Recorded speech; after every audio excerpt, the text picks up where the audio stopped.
So, if I told you that artificial intelligence, like, no longer needs memory at all to function, would you actually believe me? I mean, honestly, it sounds completely counterintuitive. Intelligence, and especially our whole concept of neural networks, has historically been, entirely about retaining massive amounts of information over time. Right, exactly. But back in 2017, a single phrase, attention is all you need, pretty proved exactly that. It really did. It changed everything. Yeah, so today we're taking our stack of sources for this deep dive, which includes some pretty intense mathematical breakdowns of neural architectures, some recent papers on hardware optimization, and even a really fascinating comparative study from the Kempner Institute. Oh, that Kempner study is so good. It is, yeah. And we're using all of this to uncover how the tech world broke its biggest bottleneck. Our mission today is to figure out why AI stopped trying to build a memory and instead taught machines how to simply, well, focus. Yeah, and to really appreciate the magnitude of this paradigm shift, we have to look at the hardware reality that forced it in the first place. Okay, let's back up a second, set the stage.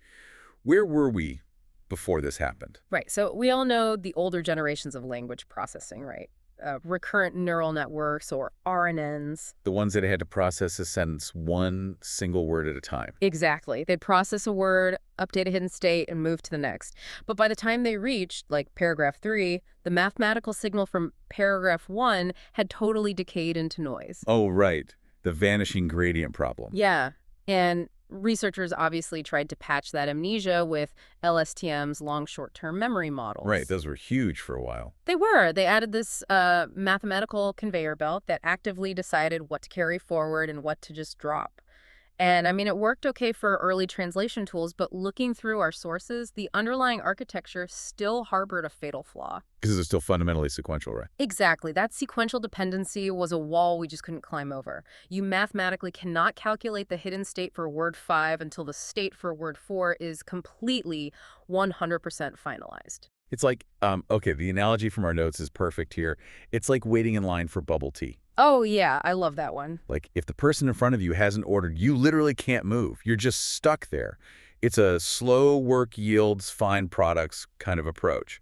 Or like playing telephone, where passing a note down a line just distorts the message by the end. Right, and that's a huge problem when you look at the hardware, which means the hardware is essentially starving. Starving? What do you mean by that? Well, GPUs, graphics processing units, they are the physical engines of modern AI, and they are fundamentally designed for parallelization. Meaning they want to do everything all at once. Exactly. A modern GPU has thousands of processing cores built to execute operations simultaneously across vast grids of data. So we had this massive parallel hardware that was being completely crippled by single-file software. Yeah, the GPU is just sitting there with thousands of cores idling, while one single core desperately tries to finish calculating word 4 so word 5 can proceed. That sounds wildly inefficient. It was. The software basically forced a fire hose of computational power through this tiny single-file gate.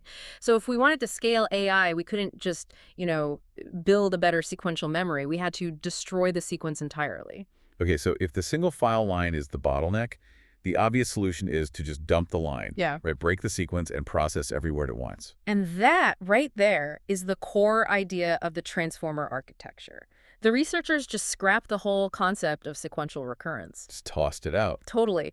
They engineered a system where every single word in an input directly interacts with every other word simultaneously. But wait. If you just destroy the line, doesn't that create a massive new problem? Oh, absolutely. Like if you take a sequential process and just dump all the words into a giant group chat at the exact same instant, the noise would be deafening. It would just be chaos. Right. If the system is looking at, say, 500 words simultaneously, it has to have some sort of mathematical filter to figure out who is actually worth listening to. It desperately needs a filter for relevance. And that filter is what we call the mechanism of attention. Okay, let's get into the weeds here. Break down the mechanics of that filter for us. Sure. So our sources highlight this classic pronoun ambiguity problem. Take the sentence, Zhao Ming hit Xiaohua because he was angry.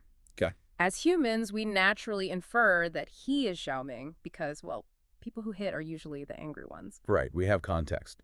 But a computer doesn't understand human psychology at all. It just sees vectors. Exactly. So the attention mechanism forces the word he to systematically compare itself against every other word in that sentence. To see who matches up best. Right. And it calculates a really high mathematical relevance score for Xiaoming and angry, and a very low score for Xiaohua. And the way it computes that relevance is through this query, key, and value system, right? The famous QKV mechanism. Yes, the KKV math is the foundation of all of this. To help visualize this for you listening, imagine you're at a massive professional networking event. Good analogy. The query is what a specific word is actively searching for. So if the word is he, its query vector is basically walking around looking for a masculine subject. Right. And the key is like the name tag everyone else is wearing in the room. Yeah, their grammatical and contextual identity. Exactly. And the value is the actual information or semantic weight that person holds. Hmm. So you take your query, check all the keys, find the best match, and extract the value. Because, as the saying goes, only the right person deserves your attention. I love that. And mathematically, to execute that matching process, the system uses a dot product. Oh, dot products. Let me try to ground that linear algebra for everyone really quick. Please do. So, vectors are essentially arrows pointing in a multidimensional space. A dot product just measures how perfectly aligned two of those arrows are. Exactly. If the query arrow for he and the key arrow for Xiaoming are pointing in the exact same direction, multiplying them yields a massive positive number. They're super aligned. But if it checks the key for, say, apple, the arrows are pointing completely away from each other. Right. And the result is basically zero. Yeah, that geometric alignment translates directly to semantic relevance. But there's a catch. A raw dot product gives you this incredibly messy, unbounded range of numbers. What do you mean? Well, say Xiaoming scores a 450 and Xiaohua scores a 12. The model really struggles to balance those arbitrary weights. Yeah, I mean, what does a score of 450 even mean in a vacuum? Exactly. So to make it usable, the model passes all those raw scores through a softmax function. Softmax. Yeah. Softmax is an exponential curve. It basically squashes all those arbitrary numbers into a clean probability distribution that adds up to exactly 100%. Oh, that makes sense. And because it's an exponential curve, it violently exaggerates the differences. So that 450 becomes like 99%, and the 12 shrinks down to 0.0001%. Wow. So it effectively puts this massive blinding spotlight on the highest scoring match and just plunges the rest of the room into darkness. That is exactly what it does. And once that spotlight is established, it extracts the value from the winner. Only the highest scoring match gets to pass its context along. Okay, but this QKV search is happening for just one word. Right. What happens when every single word does this at the exact same time? That is where we get to self-attention. Take that entire QKV matching process, the vectors, the dot products, the softmax spotlight, and imagine it happening for every single word in the sentence, all at the exact same millisecond. That's wild. So instead of one person walking around the networking event checking name tags, Everybody in the room is instantly analyzing everybody else's name tag simultaneously. so it's like a meeting room where everyone can somehow hear and process everyone else's statements at the same time without waiting their turn. Exactly. It forms a fully interactive, omnidirectional web of context. Like if the sentence is, I went to the bank today to get a loan, the word bank acts as a query and strongly attends to the key for loan. Oh, I see. And that's how the model instantly knows it's a financial institution, not a riverbank. Yes, entirely in parallel. And it does this without any rigid, pre-programmed grammar rules. The dot products just naturally push highly relevant words together over millions of training examples. It just organically discovers structural dependencies. Exactly. But of course, words have multiple relationships happening at once. Like bank relates to loan, but it also relates to I, the person who went there. Right. So a single query and key search might miss that nuance completely. Which is why the architecture uses multi-head attention. The model literally splits its focus into multiple parallel heads. So one head might strictly run dot products looking for grammatical subjects. Yeah, and another head might search for emotional tone. Another scans for locations. They all run their own relevance filters simultaneously, and then the architecture just mathematically merges all their findings together. Okay, this is a profound leap in processing power. But, and I might be jumping ahead here, I'm seeing a glaring structural hole. Let's hear it. We completely destroyed the single file line to let the GPUs run wild, right? We threw all the words into a simultaneous web. But without an inherent sequence, doesn't the sentence, "Bank went I loaned today to the get," hold the exact same mathematical weight as the proper sentence? It absolutely does. It becomes just a bag of words. Yeah, it's like the sources brought up the diary analogy. If you drop a diary and hand someone all the scattered pages at once, they'd read it completely out of order. Right, without page numbers, you lose the plot. And if all the words are processed in parallel, the word bank in position 2 looks mathematically identical to the word bank in position 20.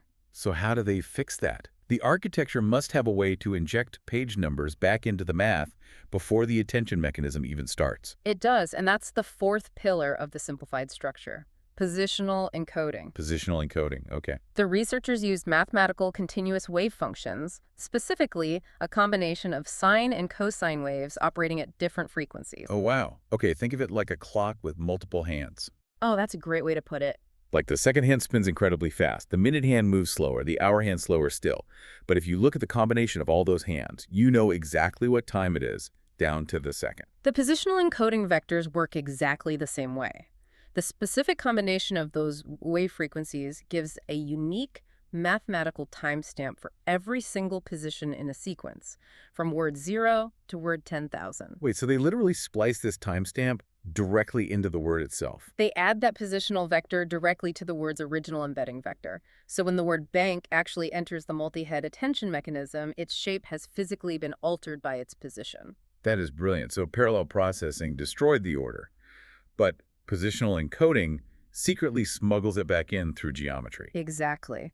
The model processes everything in parallel, but it mathematically remembers that I came first and bank came fifth. And it's this combination, parallel processing plus positional encoding, that really turned the lights on in the AI world, right? It really was. When you couple that positional encoding with the multi-head attention and then push the results through feed-forward networks to further process it all, you get the foundation of modern AI. The GPT series, BERT, all of it. Exactly. It birthed Google's BERT, which completely altered search algorithms by reading context bidirectionally. AI went from walking in the dark to suddenly being able to see the entire room at once. We maxed out the GPUs. But, there's always a physical cost in computing. Oh, big time. By looking at everything simultaneously, we created a new monster, didn't we? Quadratic complexity. Yes, big O of n squared. Because every word must look at every other word, the sheer volume of math grows exponentially. If a 10-word sentence takes roughly 100 calculations. And times 10. Simple. Right. But if you double it to a 20-word sentence, the compute doesn't double. It quadruples. 20 times 20 is 400. Wow. If you feed the model a 10,000-word document, you're demanding 100 million simultaneous calculations. We basically traded a sequential processing bottleneck for a massive memory access bottleneck. So transformers are incredibly smart, but their electricity bill is astronomical. Exactly. And let's look at why that happens on the hardware level. To do a matrix multiplication, the GPU has to load numbers into its processor. Modern GPUs have this massive pool of memory called HBM high bandwidth memory, which is huge but kind of slow to access. Right. Then they have SRAM, which is physically located right next to the processing cores. It's lightning fast, but the storage capacity is tiny. So when the attention matrix explodes in size because of that quadratic complexity, it can't fit on the fast RAM anymore. Exactly. The GPU is forced to constantly run back and forth to the big, slow HBM warehouse to grab data, bring it to the tiny workbench, do one piece of math, and run back. It spends a massive fraction of its time and energy just doing logistics. Which perfectly explains why our stack of research includes papers on optimizations like flash attention. So how does flash attention actually fix that without changing the underlying math? It uses a highly hardware-aware algorithm called tiling. Think about trying to assemble a massive 1,000-piece puzzle on a really small table. Okay, I'm with you. Instead of constantly walking across the room to fetch one piece at a time from the giant box, which is the slow HBM, you bring a strategically chosen handful of pieces to your small table, the fast SRAM. And you just completely finish that specific section of the puzzle before going back for more. Precisely. Flash attention calculates the attention scores in blocks, or tiles.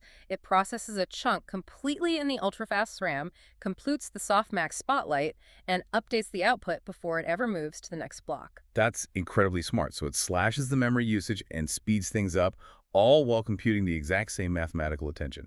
Yep. It avoids constantly reading and writing to the slow memory. But reading further into the sources, some researchers are trying to step away from the quadratic explosion entirely. Right. This brings us to state space models, or SSMs, like Mamba.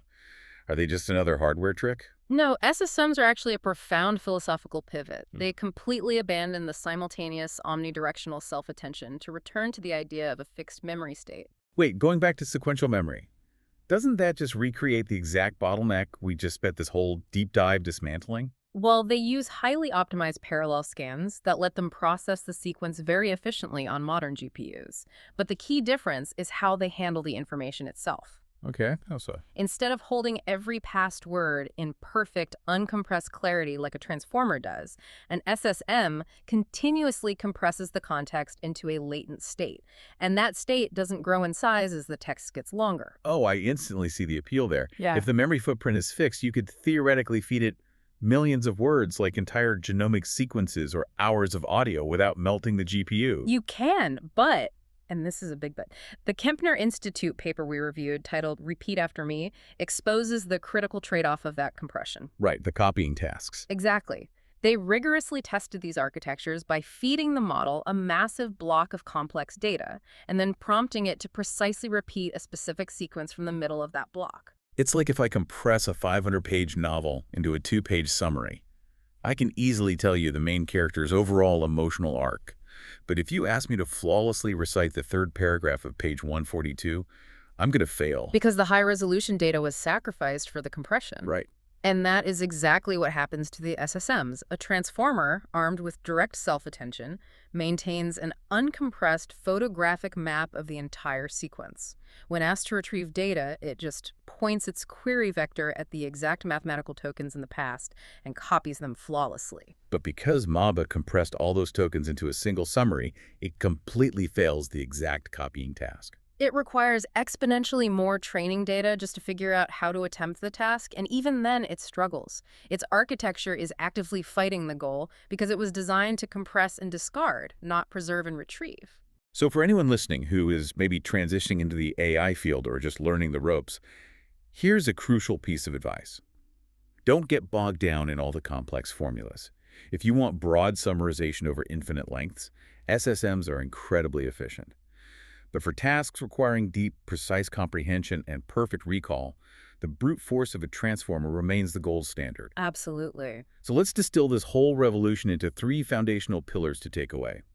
First, attention chooses what's important, using query, key, and value to spotlight relevance. Second, self-attention looks at everything globally. It breaks the sequence and lets the model analyze the entire landscape of words simultaneously. And third, positional encoding acts as the page numbers, using Waze functions to inject timestamps so the data doesn't just become a chaotic bag of words. The true shift wasn't just making things more complex. It was completely changing how the machine views the world, from memorizing a timeline to focusing on a landscape. And, there's a pretty profound philosophical implication here. There really is. If we look at biology, human language processing actually operates much more like the older limited-state space models. Yeah, we process sequentially, word by single word as we hear them. And we rapidly compress those sentences into general meaning, and we forget the exact phrasing almost immediately. We have to compress to survive. We're biologically bound to a sequential memory bottleneck. Yet, our most advanced AI relies on transformers, an architecture that possesses an alien, infinite ability to look at all information simultaneously without compressing or forgetting any of it. It's crazy to think about. It really forces us to ask, in our attempt to replicate human intelligence, are we trying to build an artificial human mind, or are we accidentally creating an entirely new, omniscient form of intelligence? Are we building a reflection of ourselves or something completely alien? That is the provocative thought I want to leave you all to mull over today. It's a big one. It is. And if you want to understand exactly how that alien architecture actually transforms the data after it pays attention, make sure to join us for our next deep dive. We'll be zooming in even further into the exact microscopic mechanics inside feed-forward networks. That's going to be a fun one. Definitely. Thank you so much for joining us on this deep dive today. If this helped you see the AI landscape a little clearer, remember to subscribe so you never miss an exploration. Until next time, if anyone asks you if artificial intelligence needs a good memory, you know exactly what to tell them. It just needs to focus.